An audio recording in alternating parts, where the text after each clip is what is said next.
what you want, when you want it, where you want it. This is The Mesh. Footcandle Films. Film news and reviews from two guys who really like movies. This episode is brought to you by the Footcandle Film Society. For a schedule of upcoming screenings and membership information, visit the Society's website at www.footcandle.org.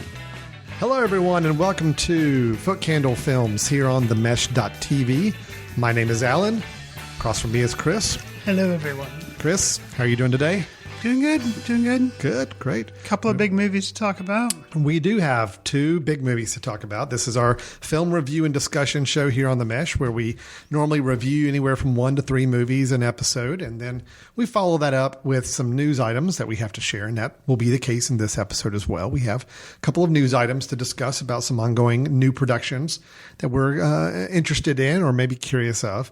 And then we end the show with each of us giving a recommendation of a film that either we've caught up with recently or something that we've just remembered that we thought would be a good film to pass along if you're looking for something, let's say this weekend, want to find a film online that you maybe haven't seen before, looking for some suggestions. That's what we're here to do.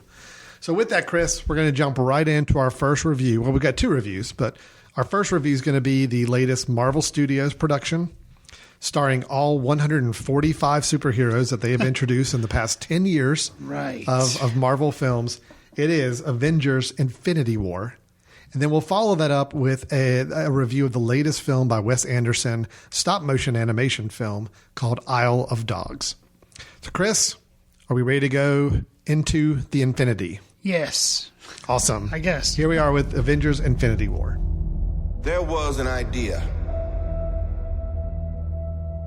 to bring together a group of remarkable people. To see if we could become something more. So when they needed us, we could fight the battles that they never could. Chris, Avengers Infinity War is you could almost say it was positioned as the culmination of what the Marvel Studios films have been doing for the last several years. You have the blending of the Avengers franchise, which we've had 2 Avengers films so far, the original Avengers, and then we also had Age of Ultron. So we have those characters, which, that's the Captain America, you've got the Iron Man, you've got the Thor, Black Widow, Hulk, and Hawkeye, although Hawkeye's not in this film. Spoiler. Sorry. I should have said that up front. Oops. It said pretty quickly on. He's not in any of the promotional material. So, guys, he's not in the movie. If you're going in because you're a huge Hawkeye fan, you're going to be sorely disappointed. All right. Then we blend in also the Guardians of the Galaxy. They've had 2 movies so far in the franchise. We also blended in Black Panther, which we reviewed in the last couple of months and is a big blockbuster hit for Marvel in, I believe, February of this year. I think that's right. I think that's, then Spider-Man from Spider-Man Homecoming is also here. And then Doctor Strange from his independent solo movie as well. So you're bringing all these characters together into one big movie. It's called Infinity War. The general plot line, if it really matters, is the Avengers and their allies must be willing to sacrifice all in an attempt to defeat the powerful Thanos before his blitz of devastation and ruin puts an end to the universe. Let me dumb that down a little bit even more. Thanos is the big bad guy that we have seen in other previous Marvel movies, typically in the post-credit sequences or little teases. He has come to Earth because he has the gauntlet, which is a big glove. We've seen that tease in some other films as well. There are 6 stones, I believe, 5 or 6. 6 stones that go into the glove. If he gets all 6 stones in the glove, he is like all powerful. So that's his whole thing. He's on a quest to get each of the stones. A couple of them are on Earth. A couple of them are in other places. So he's going around trying to get these stones. Our heroes are trying to stop him from getting said stones to prevent destruction.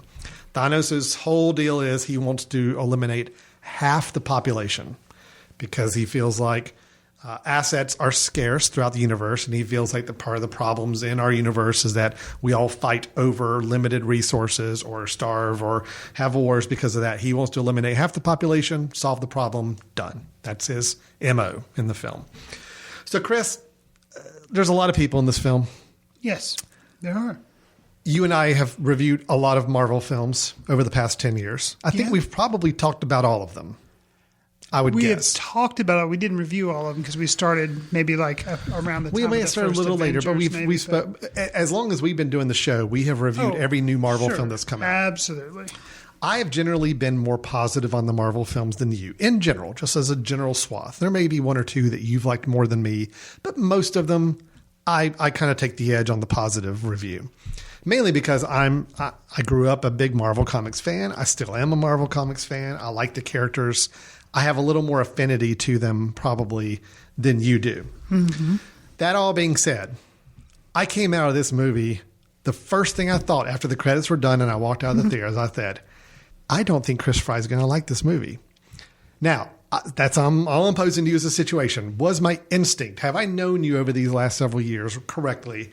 And did you not enjoy this film, or are you going to throw me a curveball and actually have some positive opinion of this film to share with me?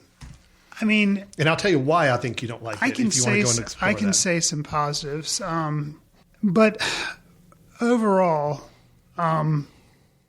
it doesn't do this film any justice, or it doesn't help this film. That because there was so much hype behind it, I was like, you know what, I need to go back and watch Captain America: Civil War just so I kind of know where everybody stands. Because the last Marvel movie I'd seen was Black Panther and Thor Ragnarok. So, but I didn't have like an Avengers concept of what was going on in my head. So I went back and watched Civil War, which that is kind of the outlier of all these movies. That's your favorite. I consider that to be an Avengers movie, even though it's not. But I just consider it to be, because when you were naming them, I was like, wait, isn't Civil War? I was like, no, technically that's a Captain America. Yes. But yes, out of all these movies, probably Civil War is my favorite. Okay. So, and I remember we commented on talking about this movie and the hype behind it. I'd said, you know what? I just think it's going to be a disaster. It just seems like they're just pegging too much hopes on it. There are going to be too many characters, going to spread too thin. So I went into it with really low expectations. Probably a good way to do it. I think, considering what they were trying, I think they bit off more than they can chew. Okay. Admirable that they tried to just do, like, there was this, I guess, unless you've been hiding under a rock, you've seen the meme. It was like the most ambitious crossover ever. And like they kept showing, like they would put two pictures, like the Murder, She Wrote and the Magnum PI crossover. Like people on the internet were like making a joke about how, because, Marvel, part of their publicity behind this was like, this is the most impressive, ambitious crossover in cinema history and all this kind of stuff, just really building it up. Sure. Considering that they were trying to cram all 100 million characters in the Marvel Universe into this one movie, with the exception of Hawkeye and Ant-Man and Wasp. No Hawkeye. And you ruined that too. That's okay. He's not in the promotional material either, so I don't feel like we're spoiling anything on this. Yeah, go ahead. So, considering what they were trying to do, I felt like they did a semi-decent job of like giving you character moments, and you have the Guardians meeting people for the first time, and some of the dialogue is enjoyable there, and so they do a good job of kind of orienting you to all the Avengers or all the superheroes coming together in this film. I thought that he actually handled that better than what I was expecting them to, but when it all comes down to it, the film was just kind of not that interesting to me. They didn't make the journey of Thanos getting the Infinity Stones, the heroes trying to keep him from doing that. They didn't make that all that interesting.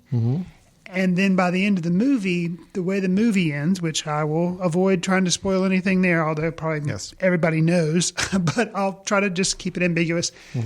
The way the film ends, to me, seemed kind of cheap. We know, unless you do live under a rock, there is, there's an Infinity War Part 2. I don't even know if they've named it yet. They haven't named it yet. But it was kind of like you kind of felt this was coming, and then the end is like this, big event and it's supposed to have some emotional payoff or emotional like pull on you. And I was just like, okay, just really couldn't even take it seriously. It was kind of like, oh, okay. It's kind of like, wonder what's going to happen now, so it just really kind of fell flat for me. But I will say, like I said, they did, it was very ambitious, I guess, so they carried it off maybe better than what I thought it was going to be. So it wasn't a complete disaster. But yeah, I would not say that I was a huge fan of this movie. So I can't get a read on total positive. Well, I think you're very middle ground. You're very middle. You're not. I like the first 20 minutes. Then the rest of it, I was kind of bored and then let down by the end. So yeah, not a huge fan. I guess is to put them. I mean, I can say things that I liked about it or things that I thought were. Well, let me do my little bit on it first. How did you feel about it? You being the big fan, what was your takeaway?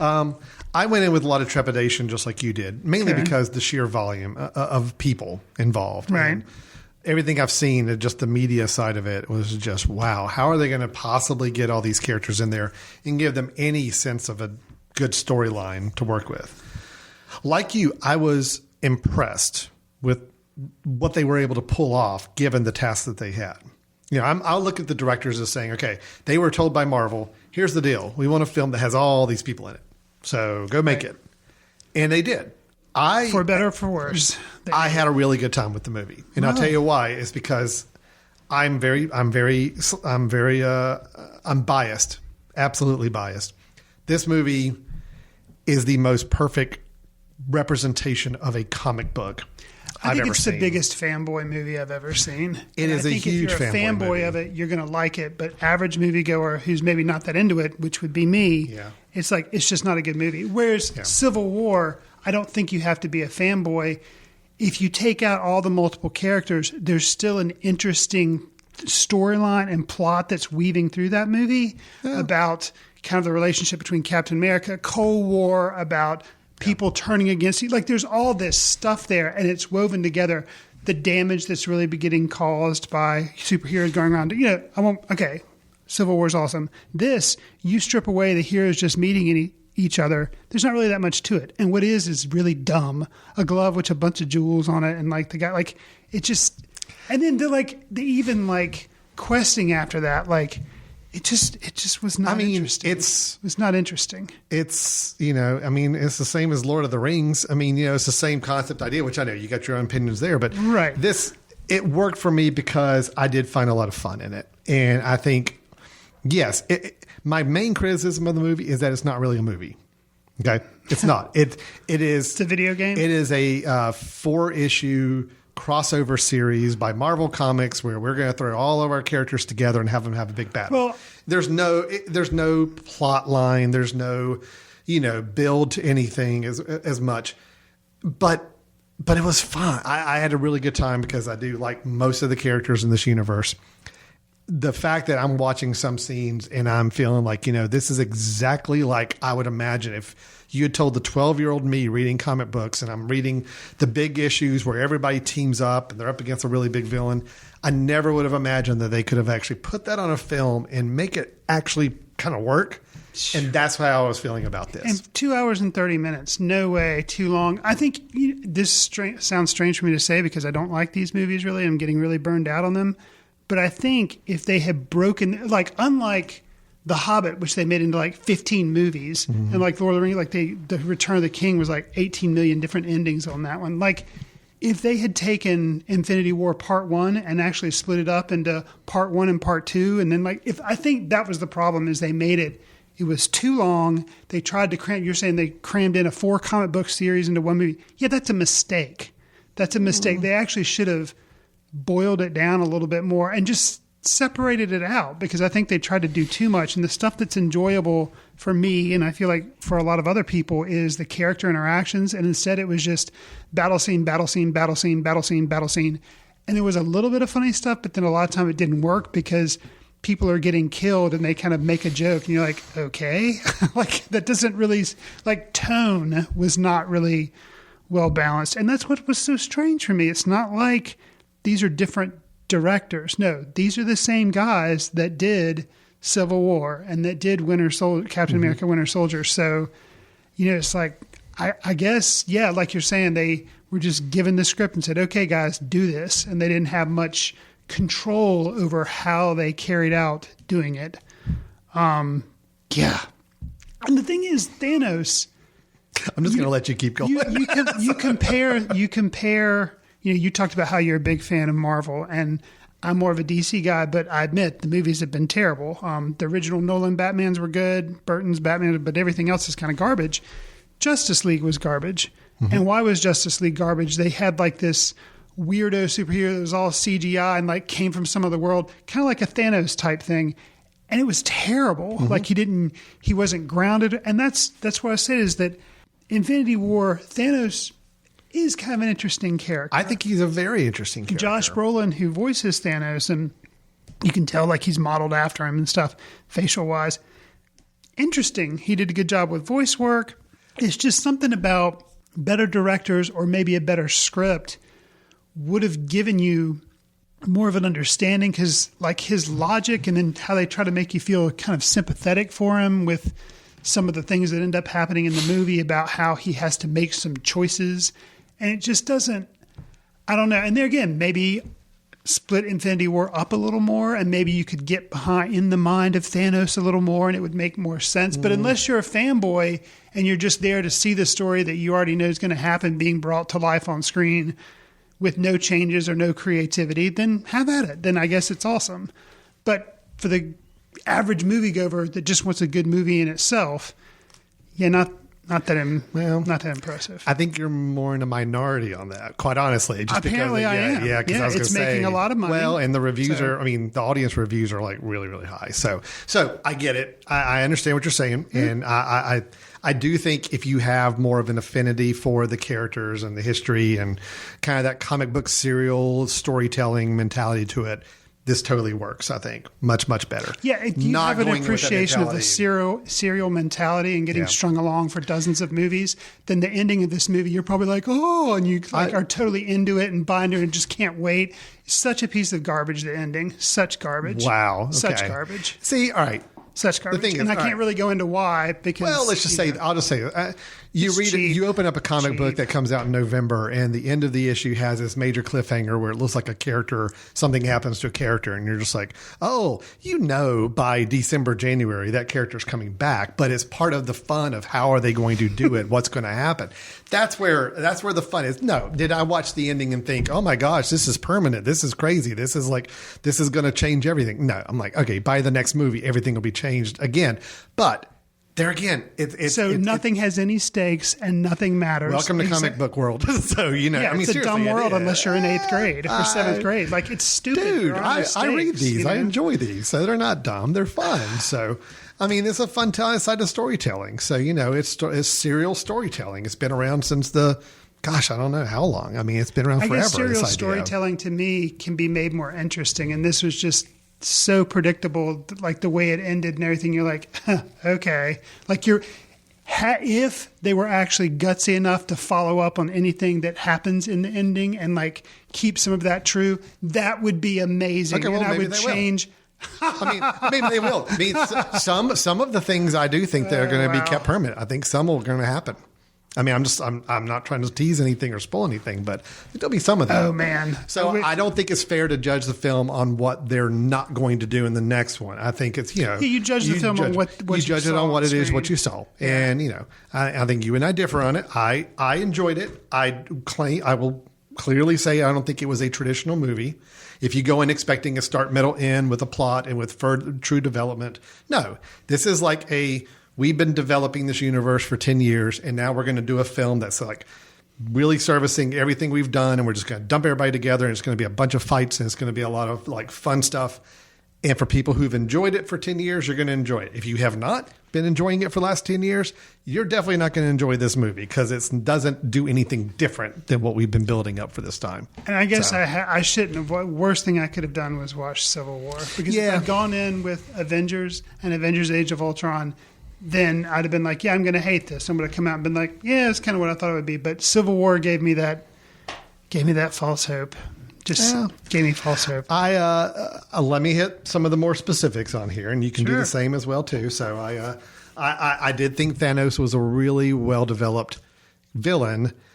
It could he have had more development? Absolutely, but at the same I thought time, he was interesting. I'm not going to say he wasn't DC level terrible. Well developed. I don't know that I'll go there, but I think he had potential. as much as you can be in a movie with this many characters, I think he actually got more screen time and more development than I expected him to. With this many characters, I expected him to just be the guy everybody's punching up on, but really we actually got a little bit more out of it. I really think it was impressive, the animation on him. I think the motion capture was really, really strong, much better than what I've traditionally seen. Character actually had something to him other than I'm a bad guy, I'm from another planet, and I'm here to destroy everything. There was more to it. And I think could it have been developed more? Absolutely. Could anything in this movie have been developed more? Sure. We could have strung out all of this for like 10 more years if we wanted to. But there was a need to go ahead and kind of wrap it up, put it all into a movie, for better or for worse. And I think it was a fun watch. Now, I will say this. I don't really have any desire to watch it again. I mean, that's one thing that's interesting about it. I did notice afterwards is like, I had a good time. I thought many of the sequences were really fun. I enjoyed a lot of the character interaction. I liked the villain itself. I didn't mind the way it ended because I was already in a very comic book mentality and I know how these things go, but it was still, I think even knowing that, I think it was handled pretty interestingly. But it's also one of the Marvel movies I really don't have much of a desire to see again.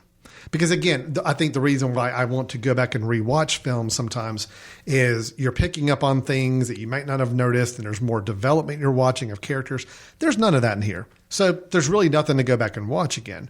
It's not a criticism of the film. It's just saying, the rewatchability is pretty low, I think, on this one compared to other films that have come out. I just personally can't imagine how laughable the first 30 minutes of Infinity War Part 2 is going to be. Prove me wrong, but I think I'm going to really hate that one even more than I'd like. That's going to be like the worst movie we'll see. of this franchise for me. Because I just don't see how they can redeem it, but... Wow. I don't know. Okay. You started out okay on the review. You've kind of gotten progressively worse as you've gone. I was trying to be nice to it, I guess. Wow. Because But I mean, come on. Better than Justice League, right?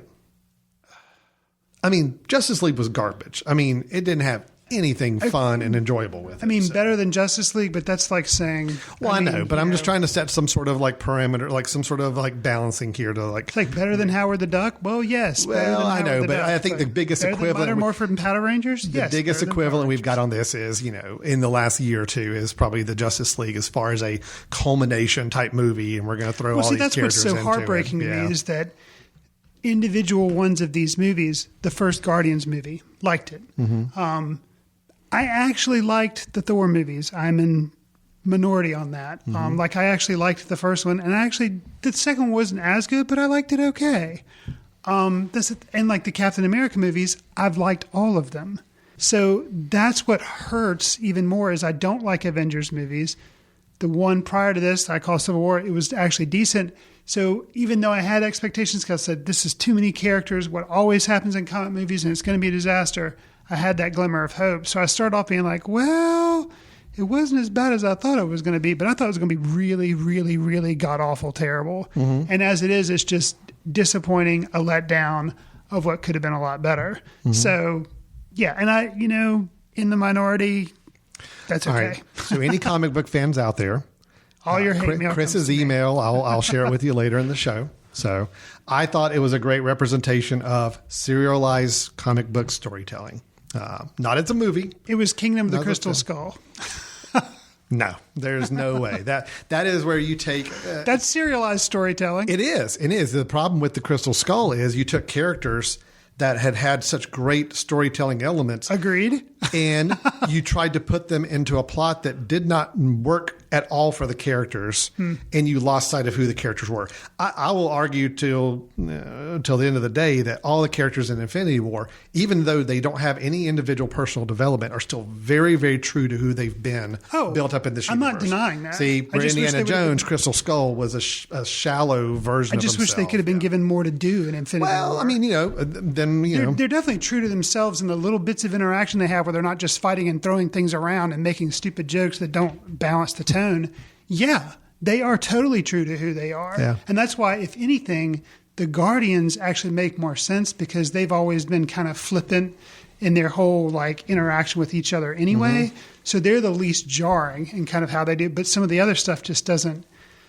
I don't know. It's actually like Taika Waititi was directing little parts of Doctor Strange and Iron Man being down on Earth and like their little comical back and forth. It's like, wait a minute, this big bad guy's coming, and you guys are like, but they like making little jokes. Every single movie, Chris. Every single movie's been like but that. in Even every Civil War, you had Bucky and Falcon doing the same kind of bantering right in the middle of a giant fight of all the superheroes where there's stakes involved. It's been that way every film, and that's been part of the thing. I guess it's just worn. Maybe it's just worn thin for you. It's worn thin. Yeah. There's nothing different in the style and tone, I don't feel, in this film than there has been in the past 10 years. The difference is everything got jammed into one movie, and some people don't like that overblown amount of stuff going on with very little character development further. But my feeling is we've been developing these characters for 10 years. I don't really need any more development for 2 hours. Just show me a bunch of cool stuff them doing and set up a really what could be very interesting next movie, or could be a huge letdown. I don't know. But anyway, it's a different type of movie, and I think that's the thing.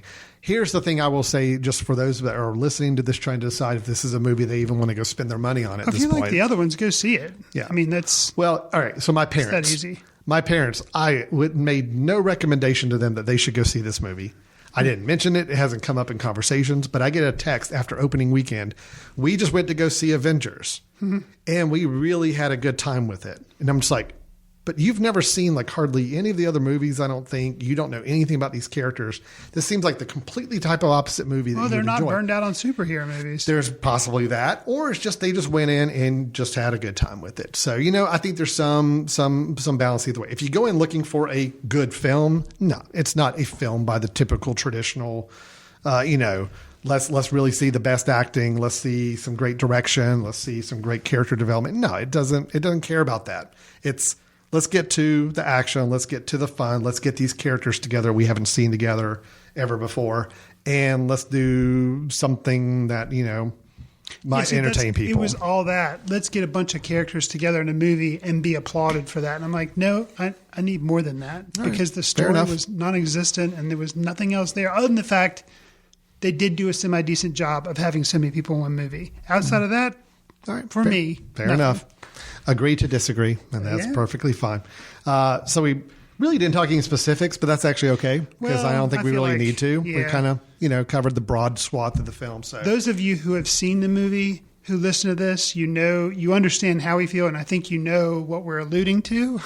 And so I don't think, and for those of you who haven't, go see it. I'll put it this way. Even though I have no desire to go, if the movie's on again and it's in front of me at some point, I'll watch some of it again. It's not like I don't want to watch it again. It's just, I don't have a desire to go out and see it in a whole nother ticketed theater environment again. However, if I could go back in just the 2 or 3 minutes, hearing the gasp in the audience, which were true. And again, this is all about theater experience. This is why I love going to a movie theater, because you can't get that watching it at home on your TV. But people going through this experience, and then the number of people that were sitting in their chairs when the credits were rolling, talking about the film and what this means and what's going on and what's going to happen. Some people thinking, oh my gosh, this is horrible. Some saying, oh, well, I know what's going to happen next because of this. All that stuff. I wouldn't trade that for the world. That's what I want a theater experience to be. So I say kudos to the film for generating a really, in many cases, an energetic film-going experience, even if the film didn't work for everybody. So that's my piece. Do you have anything else closing to add? Absolutely not. All right. Good deal.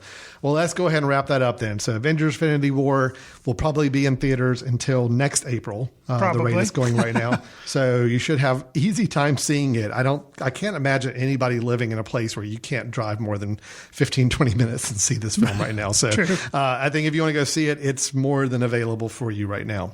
All right. We're going to move on to our second review, which is the latest from director Wes Anderson, writer and director Wes Anderson. It is his latest stop-motion animation film, Isle of Dogs. The Japanese archipelago, 20 years in the future. Canine saturation has reached epidemic proportions. An outbreak of dog flu rips through the city of Megasaki. Mayor Kobayashi issues emergency orders. calling for a hasty quarantine. Trash Island becomes an exile colony. The Isle of Dogs. The storyline of Wes Anderson's new film, Isle of Dogs, is as the following states. An outbreak of dog flu has spread through the city of Nagasaki, Japan. Yes, not a real city. And Mayor Kobayashi has demanded all dogs be sent to Trash Island. On the island, there ends up being a young boy, Atari, who has gone to rescue his lost dog who was sent there called Spots. Alan, just the plotline description there, does this set this film apart enough from his previous stop-motion film, Fantastic Mr. Fox, in your mind? And is this film set apart enough from other Wes Anderson films that you feel like this film is worth seeing, that it's important in Mr. Anderson's career? Because a lot of times he gets kind of lambasted for making the same movie over and over again, just with different titles, slightly different costumes. So, two-part question. Do you feel like this was different enough from Fantastic Mr. Fox and different enough from the other films in his filmography to be worth seeing? Different enough in that, not that he can't have similar style or similar thing, but just, different enough. Well, I actually remember you and I had a conversation. I think it was after Moonrise Kingdom came out. Not his last film, but the film before his last film. Sure. And I think we reviewed it and we both liked it, but I think I even distinctly remember me saying, I want him to do something different. I'm getting a little concerned that he is just playing with the same tropes, the same cinematic style, same genre type, and it's just, I want something different. Now, Fantastic Mr. Fox came out before Moonrise Kingdom, and I did refer to that as something a little different. It was a little more youth-oriented. It was obviously the stop-motion animation was very different. So, and then he did Grand Budapest, which afterwards. Still carrying on the same Wes Anderson style, but I really liked it. I mean, I kind of felt like he was hitting a peak, like in his style. Okay. It's not my favorite Wes Anderson film, but I think it's the most Wes Anderson film he's done as far as like he's at the peak of his style with that film. Gotcha. So with this one, I think it is different enough to be a unique film in his filmography without straying too far away from it being a Wes Anderson film. Okay. There are elements here, especially away from Fantastic Mr. Fox. This is definitely a more adult skewing film, although I still think it's okay for younger audiences. But, it does deal with some heavier themes you mentioned before about this outbreak of a disease and a flu. There's contamination. Dogs are being sent off to a remote island, and it's a little traumatic to think about that. There are some moments of the film that are a little more intense and a little more, heavy to kind of take on. The fact that it's set slightly in the future, so there is a sci-fi element to it. There actually are some robot dogs. Yeah. There are characters that are very science fiction-y. That's very different for Wes Anderson. I've never seen him do anything that moves us forward in time and uses technology quite to the same way. Okay. But at its heart, it's still a Wes Anderson film. The characters talk to each other like they're in a Wes Anderson film. Yeah, the dialogue is still very Wes Anderson. The shot selection, even with stop motion animation, is still framing of shots and the way he wants to arrange things on the screen. Very, very much still Wes Anderson. So this is enough for me of a step away from his comfort zone to be, I think, a really interesting film in his list of films. But it's still a Wes Anderson film. Sure. But I did thoroughly enjoy this film. I really, really thought it worked for me, both in the story, in the humor, in the themes it was going after, and just the animation itself to me is absolutely amazing. I've got a lot of positives. I do have a couple quibbles. I'll mention a little bit later on some things I don't think worked as well. But overall, in general, I think the film was really great. I had such a good time with it. Chris, how did you feel about it? Because you and I both saw it just in the last night or two at the same time. So the previous film, you and I were on complete opposite ends of the spectrum. So with this film, what I'm going to do is try to outdo you in being a fanboy of this film. Oh, this is your fanboy film. I'm going to out fanboy you on this film. I'm going to make myself like it more than you do. Well, I can't really shame you for your preferences and your past history with the story type and all that. So unfortunately, we're not going to be even over the two reviews because I'm very, very positive on this one. Yeah, I really liked this film. I will say, you talk about the departures from the film. That's what, for me, were the big surprises. I mean, going in, I knew it would be a good film. I knew I would probably like it. I knew the shots were going to be interesting. I knew, the character voices were all going to be people from his other movies, and they were going to have funny lines. And all that I expected, delivered, was good. What surprised me was that it was a little darker than I thought it would be. Definitely darker than Fantastic Mr. Fox. Absolutely. Yeah. And going in, you're like, okay, dog flu. Okay, that's I was like, well, that's just a plot device to get the dogs here so they can have this adventure to find the dog. Well, there was a lot more to it than that. There was some political overtones. A character gets assassinated at one point. Yeah. There are also some characters that enter an incinerator or compactor kind of abruptly, and you're like, oh dear. Yeah. So it just... The humor was darker, and like you're saying, this is definitely still, I guess you could call it a kids movie, but is more an older kids movie. You can see it's rated PG-13, and I guess in the sense of like comic book movies, sometimes you'd be surprised because you'd be like, oh, well, it just, I don't know, it's definitely more adult, and I wasn't expecting it to be as adult as it was compared to Fantastic Mr. Fox. I thought it would just be dogs instead of foxes. And other than that, story taking place in a made-up place in Japan. And other than that, it would be, pretty similar. But no, it was really different. And also challenging in the fact that they throw up a disclaimer in one of the early shots of the film that basically says, when you hear Japanese people, they're not going to be subtitled unless, they do give some some there are a few moments of subtitles, very, very few. But they use some really creative ways of helping you understand what they're saying in Japanese without feeling the need to just put text up on the screen for you to read it. Right. So just because someone's speaking Japanese doesn't mean you hear it. But if somebody is giving like a live television broadcast, then you have like a translator standing over the side that's kind of translating it. So you get somebody kind of voicing over what's happening there. That's kind of the way they do it, which, it's just really interesting, not pandering to the audience and actually choosing, instead of like what an easier version would have been in like a G movie, is just have everybody speak English. Right. And they don't do that. Well, he definitely wasn't going to have everybody just speak English. I think that was pretty much Wes Anderson. I feel like very reverent of the Japanese culture in the film.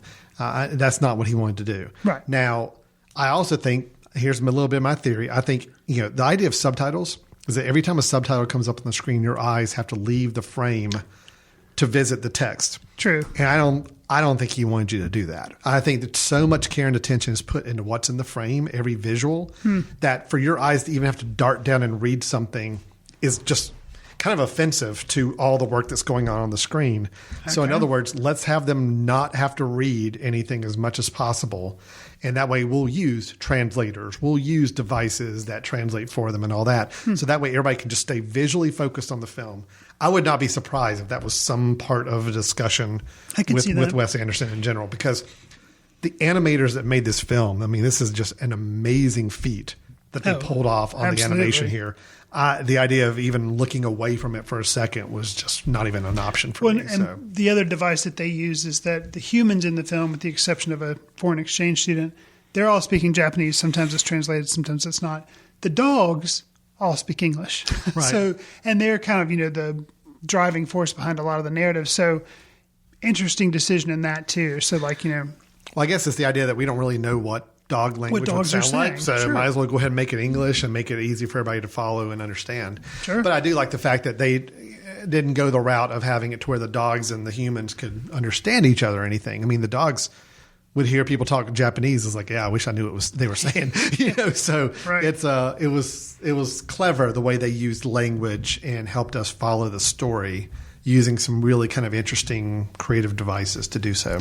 There were also, you mentioned how the detail that the animators were able to communicate. And it is just, you can see why, theoretically, I guess, Budapest came out in 2014. This is 2018. So you can tell, I guess, you can imagine where those 4 years were spent coming up with the story, the detail, building the sets, getting the characters made so they could animate them, just how time intensive all of this must have been. And I think it pays off because the amount of detail is just crazy. Even in just the individual dogs, they all look very distinct. There's no all the dogs look different. And then there's some scenes that I think won't get into spoilers or whatever, but just some scenes that the detail they put into them. There's a sequence of making sushi, which my wife actually caught afterwards. I didn't even catch this, but afterwards she said, yeah, in the credits, somebody was credited with being the sushi sequence supervisor. So they actually had somebody that was their job, to oversee this stop motion sequence of somebody making some pieces of sushi, like chopping up the fish and all these things. And it looked like you were watching a documentary on how to chop up and make sushi, but it spent a good 2 minutes probably on that sequence. And really there wasn't, 1 to 2 minutes. And really there wasn't a reason to have it there other than let's really let you kind of explore the Japanese culture for a few minutes and kind of show you the care and delicateness that people were putting into some of these things. I think too, it's we had the same thing with a sumo wrestling event there again. Not really any reason for it to be there, but they did it. There's the drummers and the opening and closing credits, which are amazing. My son's favorite part of the movie, he said, was the drummers. He loved and the again, drummers. it's just none of that advanced the story at all. No. It's just, this is Japanese culture. And I really felt like Wes Anderson saying, look, let's explore this a little bit. Let's check out some of this. I want to do a really cool stop motion animation sumo wrestling scene, and I want it to be as authentic as possible. And I think he pulled it off. So it was really cool. Yeah. Another sequence that I guess you could say maybe earned it a little bit more of its PG-13 rating. And they didn't have to do it, but I think it was Anderson saying, I'm going to do something in stop motion that people would never expect. And it was the surgery sequence. Yeah. And I was just like, whoa. And you knew it wasn't real, but you could convince yourself that some of the stuff that was going on was real. The cutting open of, cavities to go in and get organs and do stuff. You're like, whoa. It was both really crazy. Interesting to watch. It was also funny because it's just like, okay, here we are. They're going to do a transplant of an organ, and it's just like, it's like, it's done in 30 seconds. Right. Like, here we are. We're all done. So it was funny as well as being, I don't want to say disturbing, but it was just a little jarring to be like, oh, whoa, hey, we're watching it right now. It was definitely something you could say, not only have I never seen sushi preparation seemingly very accurate in stop motion, now I get a surgery sequence that, other than the fact it was really tidy and really fast, you're just like, well, I've never seen that before. It just so much to admire in this film that I can't really think of any negatives. I have a little concern. Well, something that was just disappointing to me by the end of the film. Okay. Everything worked for me great. Okay. My only concern, there are 4 characters we follow early in the film, a group of 4 dogs. We come to find out over time they're not the lead character, which is kind of surprising. You're kind of led to believe that maybe they're going to be the leads that we're following, and really we don't. Right. There's a 5th dog that becomes a little more critical to the plot, but the 4 of them, great camaraderie. This is Edward Norton, Bob Balaban, Bill Murray, and Jeff Goldblum. Love their interaction. I love their dialogue. I love the little semblance of a society that they've created within themselves. Sure. My only issue with the film is they're gone halfway through the film, and they don't really ever come back. I mean, which was disappointing because there is a big, the plot builds to a point, and I felt like they were going to play a more critical role, and they really didn't. And granted, not that I'm faulting the way the film ended and the focus that it did have, but we really lost, I think, some great characters about maybe 2/3 of the way through the film, and they were really gone. I mean, even at the end of the film, I'm like, okay, that was it? That was all we got from those guys? So that was a disappointment to me because you set up such great dialogue, such great characters. I wanted to follow them more, and we just lost them. That's probably my only real complaint of the film. Otherwise, I love the way it ended. I love the way it kind of wrapped things up the way it did. I think it had a right mix of humor and as well as some very tender moments. There was one moment in the film, theater got a little dusty, to use that phrase. Yes, there was definitely some moments. One, maybe two, but definitely one about midway through the film between Atari and one of the dogs. And it got me. And then there was a scene towards the end that it was also kind of a little bit of a nice little emotional scene too. Yeah. But it wasn't overdone. It didn't get schmaltzy. It didn't get overly cheesy. It was just, played it authentically, and I thought it worked.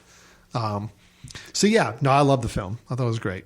I've seen it 2.5 times now, so I'm enjoying it. I've only seen it once. Mm-hmm. I think I do admire the fact that there were some sentimental moments that didn't go over the top. Yeah. I felt like they were earned. I guess if I had to pick out a negative, and I can't go into spoiler territory, I guess, but there's some times where I feel like unnecessarily they make you think certain characters have perished, I guess. And it happens more than once. And I guess it was like purposely putting you on an emotional roller coaster and then like jerking you back where, I don't know, I guess more of an adult movie, maybe you expect that more than they wouldn't toy with like a kid's emotions as much. But I guess I was kind of surprised at that, but didn't detract from the overall story. I like you, I'm pretty high on this movie. Yeah, it's great. Where do you put it in the Wes Anderson oeuvre at this point? I mean, if you had to, you don't have to give me an exact listing, but maybe just tell me what is a better than or what is not as good I need to do a Wes Anderson ranking, see where things fall. It's definitely in like maybe the top 3. And because it's my most recent scene and seems like it's the freshest, maybe it's my favorite. Wow. I don't know. I need to see Grand Budapest again. I admit Grand Budapest is one that I was really impressed with when I saw it. I haven't gone back and revisited, and I'd like to. This one, it's up there with Rushmore. Right. It's up there with, Royal Tenenbaums is still a favorite. I can't, nothing's dethroning the Royal Tenenbaums for me yet. Fair enough. But I think it's probably as good as Rushmore and probably beat out just about every other Wes Anderson film I can think of. So it's top 2 to 3 for me as well. Yeah, absolutely. Okay. It's a fun but also a thoughtful time at the movies. Well, and that's kind of a surprise too. Like I mentioned originally, the seriousness of it, but also because I was coming off thinking it was going to be a fantastic Mr. Fox vibe, I thought it was going to be funnier. Not that there wasn't funny stuff in it, but because it did have a lot more serious elements in it, that kind of muted some of the things that I probably would have laughed harder at just because it has a little bit more It didn't have as much laugh out loud funny. Right. It actually, the humor was a little more chuckling humor, and it's more throwaway little kind of aside moments and lines that were more funny. I think the expressions of the dogs, the way the dogs' mannerisms were as they were talking and interacting with one another was probably the funniest part of the film. It did become less funny in the last half of the film, but it also, it still worked. I mean, it was a good balance for me. And again, that's all that is just going in with preconceived notions that, we should never really do with a film. So if this episode's taught us anything, no preconceived notions on any preconceptions films. are bad. Yes. Yeah. So Isle of Dogs, yes, we are both extremely high on the film. I think I would go watch it again if it was unavailable in the next couple of days. And it's playing in some select cities. I think it widened out a little bit recently, so I'm not really sure exactly what the release schedule is as far as if it's going to be available everywhere in the United States as easily. But definitely by the time it's made available and you can watch it whenever it's online or anything like that, no matter what, it's definitely worth checking out. We definitely recommend it. Alan, closing out, yeah. Do you see any way that this can't be at least nominated for Best Animated Film? It's got to be. In the next Oscars? Well, we didn't really explore the animation much. I'll just say this as my answer to your comment there. Absolutely. And the reason is not just because it's a stop motion animation. They actually blended, I think, 3 different types of art and animation in the film. Oh my goodness. Yeah. Let me point that out because you definitely, there's some use of like we mentioned sometimes the prime minister or the mayor or whatever, he's being televised. Mm-hmm. That was one of my daughter's favorite parts was whenever they showed television footage. Yeah. I am hoping, I don't know for sure, but I'm hoping what it was instead of just like video of the stop motion, it looked to be authentic drawn 2D, animation. It was 2D cell drawn animation. Right. Not computer animated animation, but it was animation. So It had to have been. That was amazing. Watching it the second time, I paid attention to that more. No, it absolutely is. So it was like animation 2D. that would be done by, animators back in the 40s and 50s. They used that instead of television or video Anything footage. on a video screen, television, monitor, whatever, was hand-drawn. And then you actually had some moments of some real Japanese style art, right? On walls and canvases as they were setting up the story and they were animating some of those parts. So you really had 3 different styles of art and animation in there, and it all blended together wonderfully. So you say no way it's not going to be nominated? No way. It has to be nominated. If it was not nominated for Best Animated Film, riot, people. I'm telling you, riot, take to the streets, whatever it is. I know it's early in the year and normally the animated films come out late, but this has got to be in that mix of 5. I am sure Incredibles 2 is going to make as much money as the Avengers Infinity War, maybe, although that made a lot of money. But I sure hope, no matter how good that film is, it's got its work cut out, in my mind at least, to beat Isle of Dogs for Best Animated, because it's just, that movie was so amazing. Well, The Incredibles could be the CGI main entry, the Pixar type film that goes and normally gets nominated for Best Animated Film. So, but this is, if you're going to get into 5, it's in the 5. Sure, There's no way it's not in the 5. Mark our words, and we will talk to you again next February or so whenever they announce them. Okay. All right, so that's our 2 films.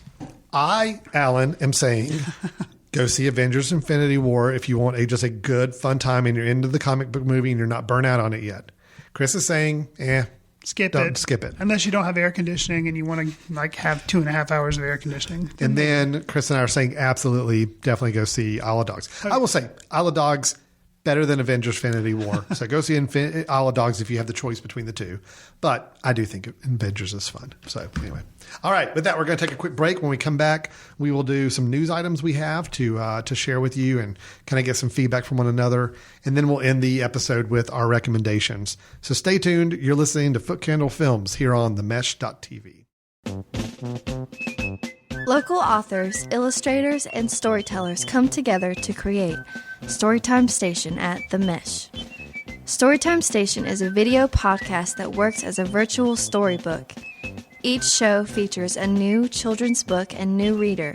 So gather the whole family to listen, learn, and laugh at Storytime Station on themesh.tv.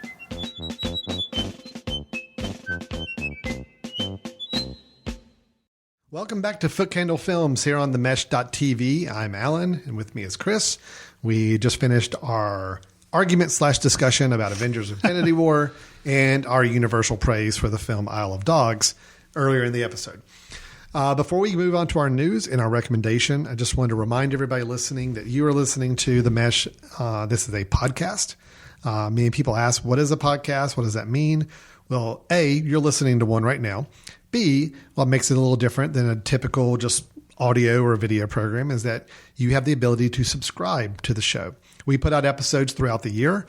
If you go onto Apple's iTunes and their podcast store, part of the application, or if you go use Google Play, I believe has a podcast service. Even Stitcher Radio has the podcast as well. You can find the podcast and you have the option to subscribe to it. Subscribing means that every time we put out a new episode, it's going to be delivered, almost like postal mail to your mailbox. But the great thing is you don't even have to walk all the way to your mailbox to get it.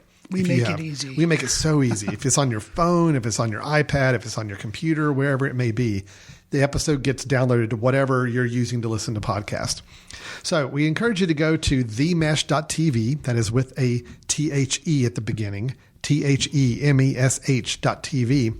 to go see all the shows on the Mesh Network that we have available. They're all free. You can download them on the web or listen to them on the website. You can subscribe to them with the buttons we provide throughout the site as well. So we encourage you to check it out and let us know if you have any questions. We're big believers in podcasting. We think it's a great medium to get our messages out and our content out. So we'll give you some opportunities at the end of the show. If you have some comments or questions, we'd love to hear from you. All right, Chris, let's move into a couple of movie news items. Okay. And the first one I'm going to bring up of my 2, and I know you've got one to share as well, is one that is almost just, this is yet the next chapter in this ongoing discussion about this film. Okay. I think we've probably talked about this film at least 4 times in the past couple years. Okay. The fact that we're still talking about it, and I have more news to share with you, just keeps extending this drama going on. Okay. Terry Gilliam, former member involvement with Monty Python and Flying Circus. Sure. Has been a director and writer for many years since then. Yeah, Brazil, 12 Monkeys, Fisher King. Yeah. Fisher King is one of my all-time favorites. Okay. I like the guy quite a bit. 12 Monkeys I thought was really good. He's had a good filmography so far. Sure.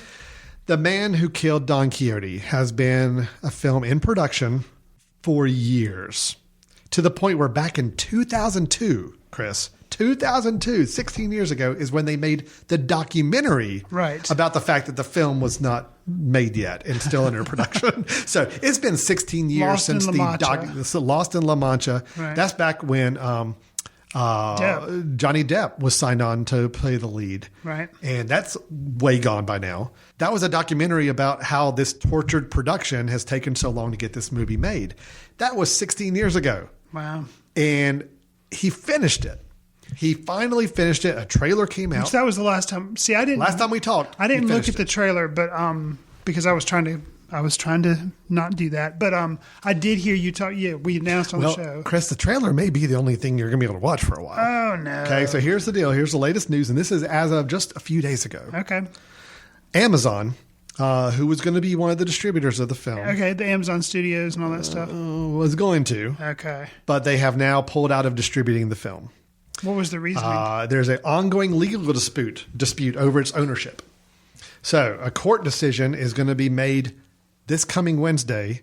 So it's not a statement on the quality of the film. It's legality. It's legality. And also the fact that a court decision is going to be made whether it can even be screened at the Cannes Film Festival. See, that's what I'd heard that it was going to be screened at the festival. Then I heard it wasn't going to be. But the latest I heard that it said no, the closing night they are going to let it screen. But maybe that's still up in the air. No, it's still up in the air right now. As of the time of me reading the news here. Okay. Now, if you've read something in just the last day or so that's more current, I don't know. But that's basically, there's legal dispute over who owns the film right now. Okay. Okay. So just a little background here. This is a film that was started shooting in 1998. So that's 20 years ago. Yeah. It had Johnny Depp playing a marketing executive who was sent back in time. It stopped after Jean Rochefort, who was starring as Don Quixote, became ill. And then the film just got riddled with financial difficulties, insurance problems, and so on. We had the 2002 documentary about the making of the film and how tortured the production was. Then he kept trying to get it started back. We had Robert Duvall attached. We had Michael Palin attached at one point, John Hurt, Ewan McGregor, Jack O'Connell, all of them like in and out of the film at different phases. Wow. So we have a completed film now. Adam Driver, Jonathan Pryce, and Stellan Skarsgård. Okay. Amazon signed on to distribute the film back in 2015. So they've been on board for a while saying, we're going to distribute the film. However, they're saying now that the person who approved the deal at Amazon was ousted last year. Oh. So now they're re-examining all the films that they're making. And now there's this legal issue between Terry Gilliam and the film's former producer, Paula Blanco. So yes, it's become complicated once again. So this production is just cursed. Absolutely I think cursed. the last thing, actually, now that you mentioned that, the last thing I remember seeing was I'd seen the article or seen something that said it's not going to be able to premiere at Cannes. Something happened. And then they said, no, something got worked out. They are going to let it be the closing night film at Cannes. And the person that I saw on Twitter said, yes, and I wouldn't go in that theater for all the money in the world because I think it'll probably catch on fire because it's just like this movie is not meant to happen. So who knows? I guess we'll find out when the closing night happens if they actually finally did let it screen or not. But that's crazy. Well, if I can add one more element that this is sad, but maybe Netflix will just buy it just to make Cannes mad, and then everything will be fine. Well, to add even a little more drama to it, and to keep piling on the cursing, unfortunately, Terry Gilliam has also recently had bad health issues. Oh, really? He actually had a minor stroke over the weekend before this article came out. Oh, my gosh. As this was all going on, and they're prepping to try to get it to Cannes, he had a stroke. So. I mean, wow. What more at this point can go wrong? You have a 20-year production film that's even struggling now to find out where it's going to be distributed and screened. So, yeah. So you may want to watch the trailer because, again, that may be your only taste of this film for quite a while. I think I will because... I think it needs all the support it can get right now to just get out there. So, Anyway, The Man Who Killed Don Quixote. Do you know, is the trailer still, can you still find it? Or have I'm they sure you taken can. that offline? No, I'm sure you can. Okay. I'm sure you can still see the trailer. I watched the trailer. I thought it looked interesting, looked fun. Okay. So, at this point, it doesn't need to be a beautiful film. It doesn't have to be the most glorious film. It just needs to be released and have people watch it for an hour and a half and be somewhat engaged and entertained. Did you, this is kind of a sideline, I don't know if we've ever mentioned it on the show before, but did you ever see The Imaginarium of Dr. Parnassus? No, I never did. Which was a film of Mr. Gilliam's maybe 2 films ago, but that one was riddled with all sorts of production problems. And a lot of it had to do with the fact that Heath Ledger was a star in it and he passed away, but they continued making it, having his character kind of become other people. And then they had Jude Law, I think, do one of the Jude people. Law did one, and there were 2 or 3 other actors who played Colin the parts. Farrell, maybe? I can't remember. Yeah, I don't remember. Again, I haven't seen the film. That had a lot of potential, but it ended up kind of being a mess because of it. So I hope somehow this thing can survive and rise from the ashes and finally see the light of day. My hope and salvation for the film is Adam Driver. I think Adam Driver's really good. Yeah, I think agree. he makes good choices in his films. So I think you would hope that, and I like Terry Gilliam, but you'd hope Adam Driver, he makes such good choices that if he saw this and was like, you know what, that ain't never going to happen. This is a steaming pile of just mess. I'm not just touching going to steer it. clear. Yeah, you're right. That does give me I think hope. the fact that he signed on and finished the film, and that speaks a lot to me. If it was some other lesser actor that I wasn't really impressed with, I'd be more concerned. Yeah, and So we'll Jonathan see. Price is the Don Quixote guy. Like I can He's good totally too. see that too. Oh, absolutely. He was a good casting for that. So Yeah. So we'll stay tuned. I'm sure we'll be talking about this film again in the next few episodes. Probably.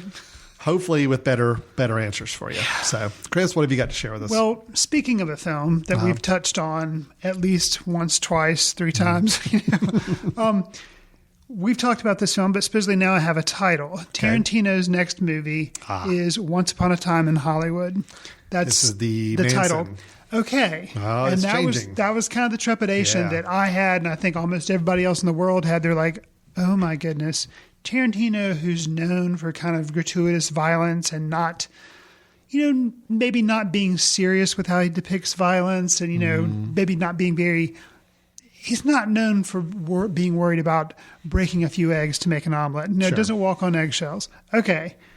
So, yes, it is still taking place in California, around Hollywood, during the time that Manson was kind of rising to power. But apparently, with some new casting that they've discussed, it seems like maybe it's kind of like that is an element that is going on in the background. And maybe this is more of kind of a Pulp Fiction, different threads of things happening all at the same time. And that's what this movie is going to be. It's just that's more of the backdrop is what's going on in the news at that time. So, Correct. okay. Because some of the that's a little casting different. choices they've just recently announced, Burt Reynolds has just been cast.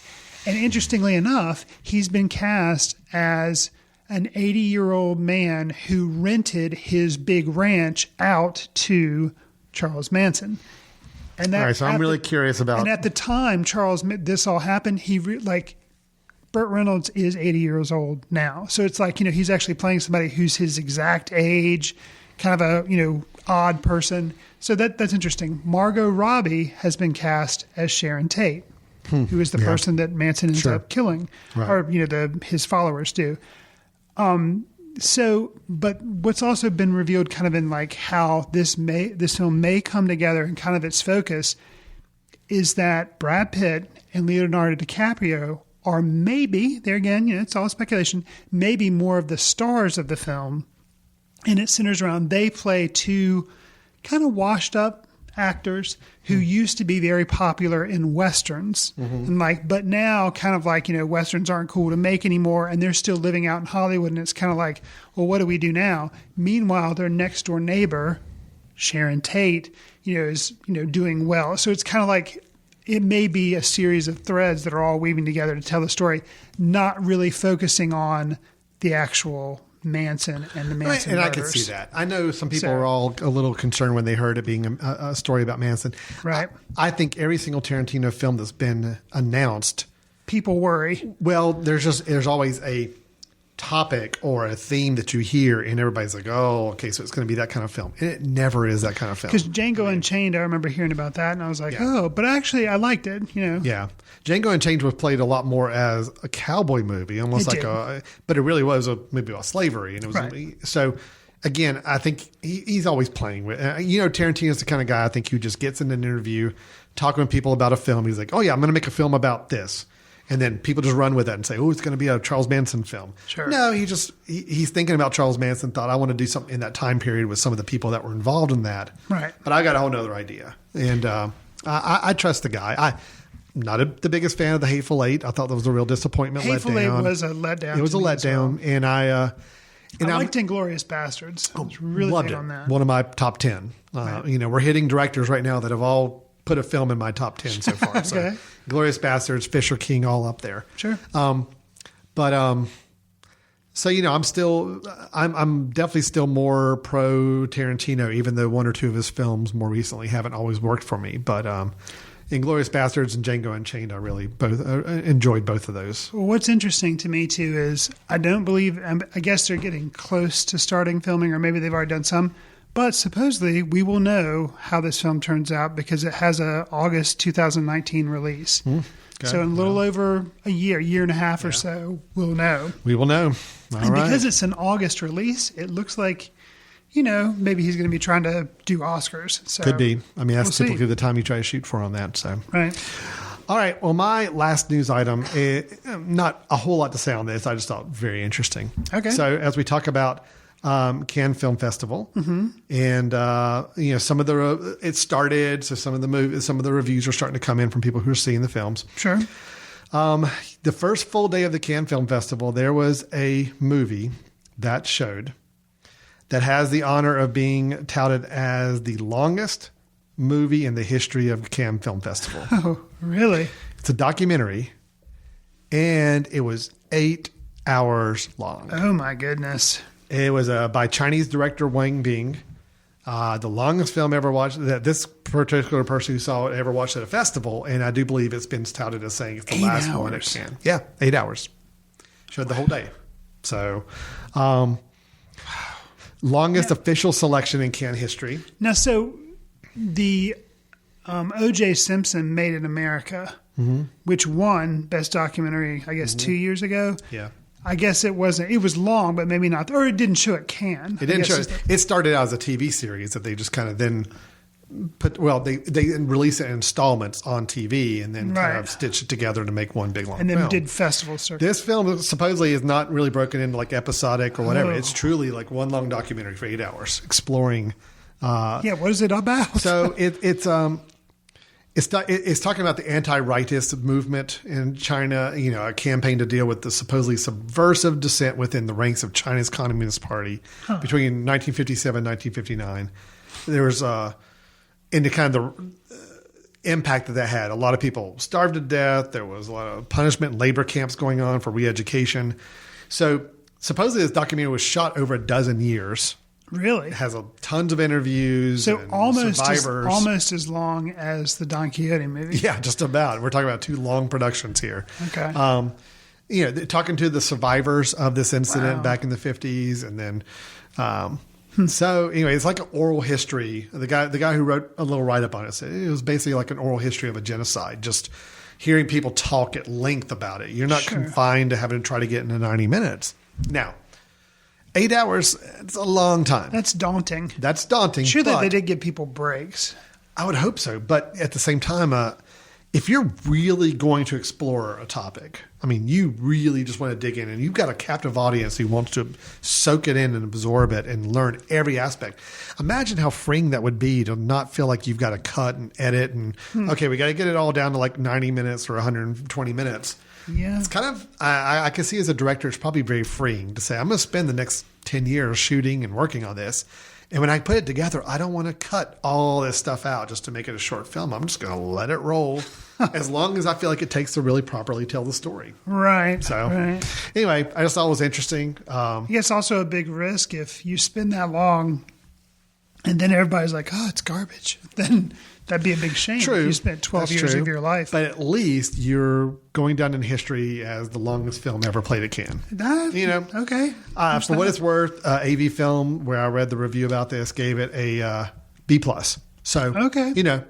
At least for this one person saying it's worth watching, it's a good score on a review there. So anyway, 8 hours. Wow. Yeah. And so just remember that, Chris, as we're watching and screening films for our film festival coming up in September. At least I'm not trying to watch several films. We have over 200 and so many submissions. Right. I just imagine if many of them were in that 6 to 8 hour range watching time, we'd have a whole different situation on our hands. So. This is true.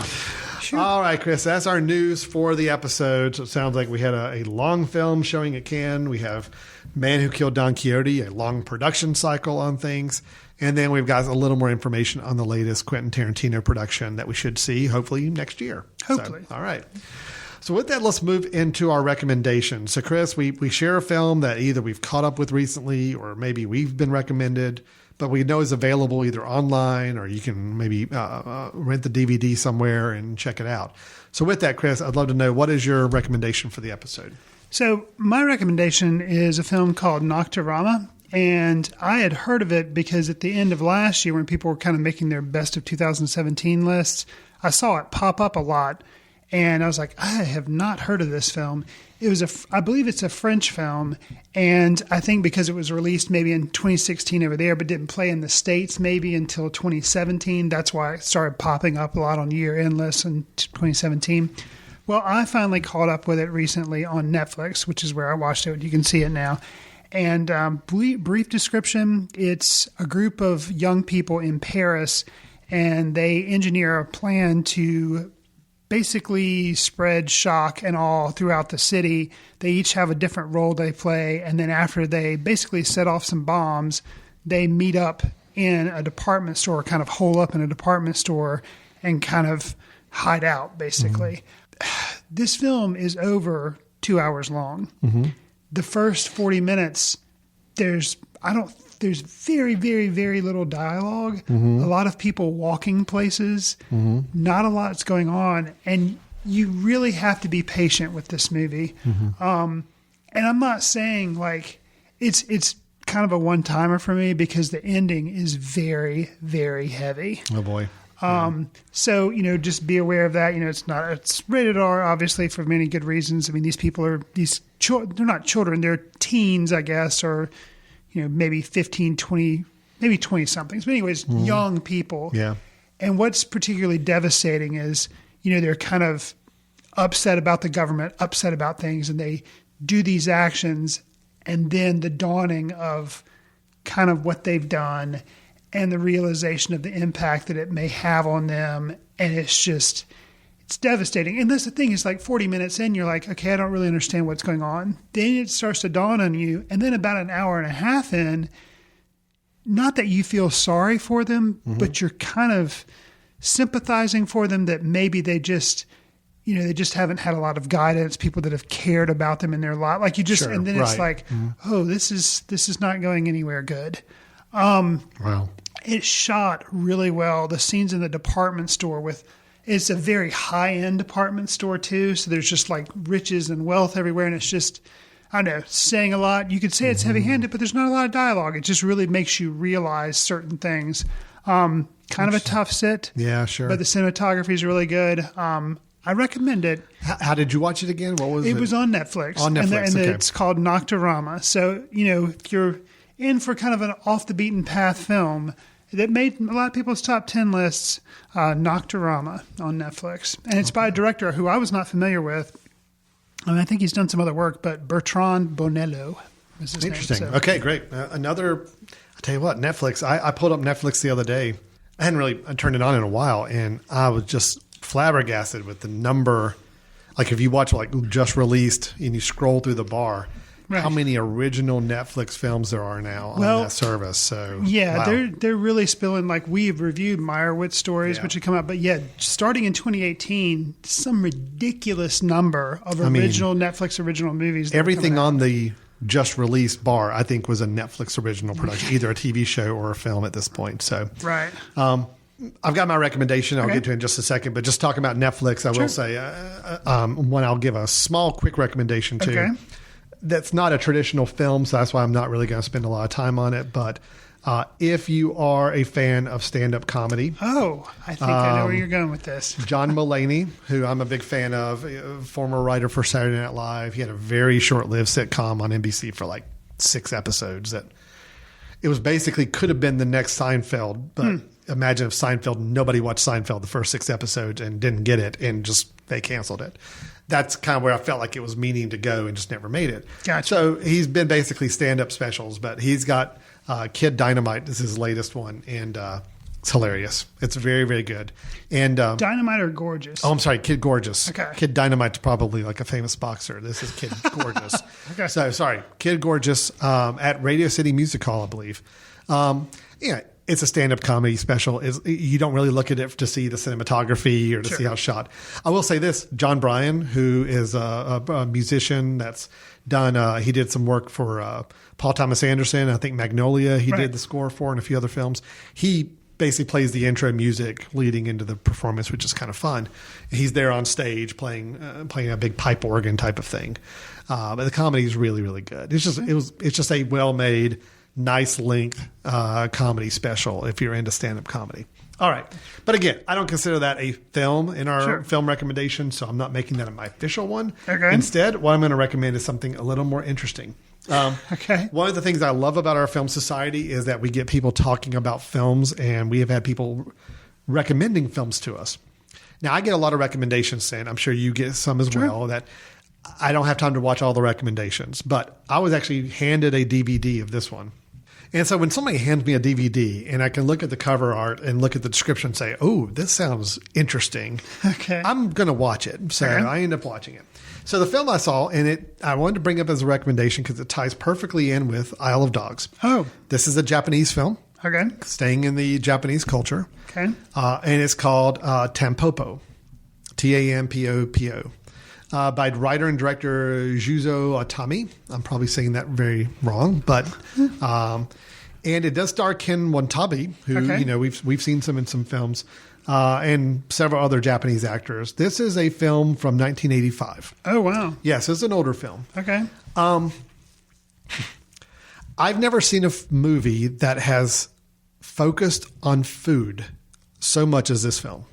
This film, every scene in this film has to do with food.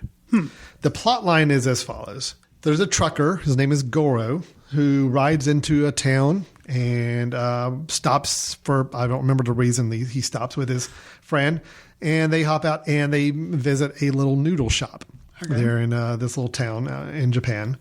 And basically he decides to take on this family-run noodle shop and help it grow its business because he has a lot of experience and knowledge in noodle shops.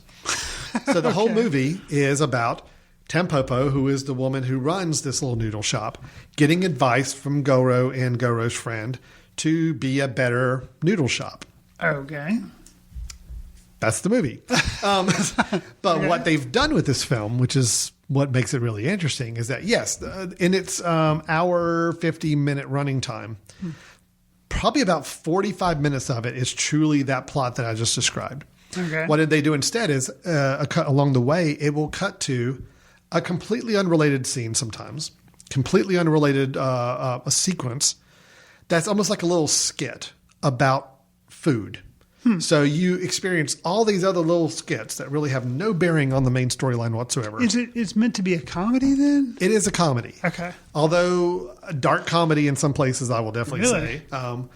I'll give you some examples. So you have one skit where, I say skit, but a little 5-10 minute sequence in the middle of the movie where you have a gangster who mixes food with his sexual relations with his girlfriend.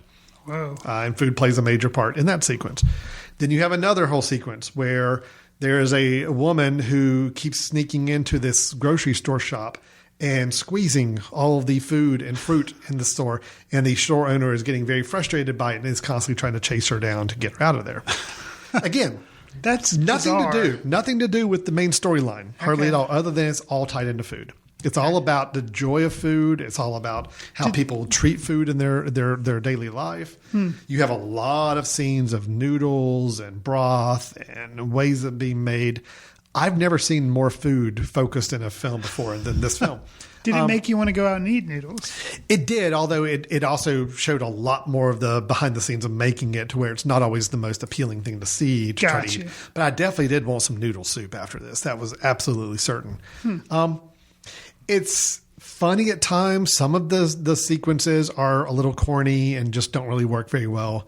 And again, the main storyline is really pretty simple. It's just we're going to go visit other noodle shops and we're going to meet people that can help us make better noodles and better broth. And then we're going to try to open up and make a better noodle restaurant.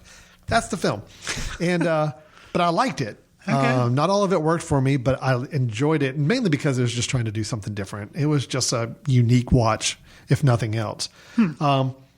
Now, I don't know where you can see it. I do see that you can go on Amazon and order the DVD, which I'm sure would be very inexpensive to get.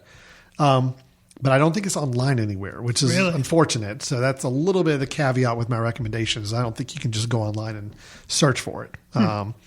So for what that's worth, Tampopo, I think very interesting film. Thank you to two of our members of the Film Society for giving me a copy of it and recommending I check it out.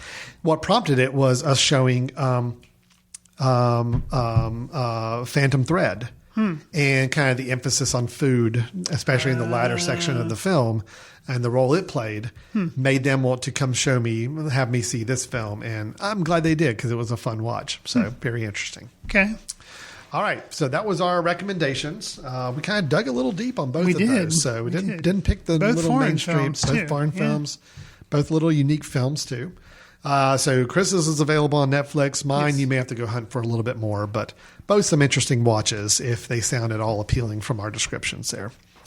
All right, so I think that's the show. I think we're going to try to wrap it up. So Avengers: Infinity War is out everywhere. Isle of Dogs, probably not out everywhere, but it is getting some more theatrical run as you're hearing this.